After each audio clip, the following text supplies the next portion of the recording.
The tariffs. Tariffs. All tariffs. Is a tariff. Tariff war. Tariffs हैं क्या, इसका economy से क्या ताल्लुक है और प्रेसिडेंट ट्रंप इस पर इतना ज़ोर क्यों दे रहे हैं। अस्सलाम वालेकुम, मैं हूं अंजिला और आज हम इस वीडियो में बात करेंगे कि टैरिफ्स होते क्या हैं, एक मुल्क ही दूसरे मुल्क पर क्यों लगाता है, उस मुल्क को इसका फ़ायदा और दूसरे मुल्क को इसका क्या नुकसान होता है।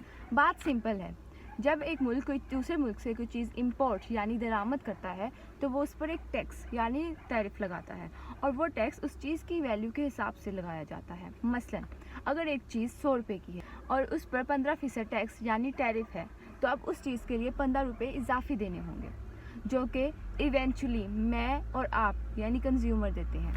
लेकिन ये टैरिफ्स लगाए क्यों जाते हैं? टैरिफ इससे लगाए जाते हैं ताकि अपने लोकल बिजनेसेस को प्रमोट किया जाए, लेकिन इसका एक पॉलिटिकल फ़ायदा भी है और वो ये है कि किसी मुल्क से अपनी बात मनवाना और ना मानने की सूरत में सज़ा के तौर पर उससे दरामद होने वाली चीज़ों पर टैक्स लगा देना। इस बात पर भी बड़ी मिसकॉन्सेप्शंस हैं कि ये टैक्स असल में देता कौन है। लोग समझते हैं कि ये टैक्स वो ममालिक देते हैं जिनसे चीज़ खरीदी यानी इंपोर्ट की जाती है, लेकिन ये टैक्स असल में वो कंपनीज देती हैं जो उस मुल्क से वो चीज़ खरीद कर अपने मुल्क में इंपोर्ट कर रही होती हैं। तो फिर इससे उन ममालिक को क्या नुकसान पहुंचता है, क्योंकि टैक्स के पैसे तो वो कंपनीज दे रही हैं जो उनसे सामान खरीद रही हैं। इसकी एक बड़ी वजह है इन्फ्लेशन यानी महंगाई। कोई भी बिजनेस अपना नुकसान जानबूझकर नहीं करता, इसलिए वो जो टैक्स देते हैं वो चीज़ की एक्चुअल प्राइस के अंदर शामिल कर देते हैं।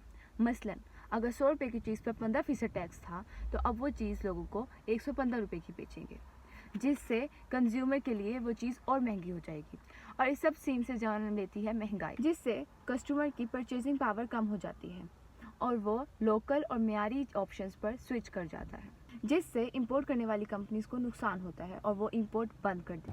और फिर नुकसान होता है उस मुल्क को जिससे पहले वो चीज़ दरामद यानी इंपोर्ट की जा रही थी। टैरिफ्स इनडायरेक्टली ममालिक से अपनी बात मनवाने का जरिया है जिनसे आप सामान खरीदते हैं। इसी तरह पहले भी 2019 में ट्रंप ने टैरिफ्स लगाने की धमकी देकर मैक्सिको पर इस बात पर जोर डाला था कि वो अपनी सरहद से अमेरिका में आने वाले गैर कानूनी तौर पर तारकीन वतन को रोके।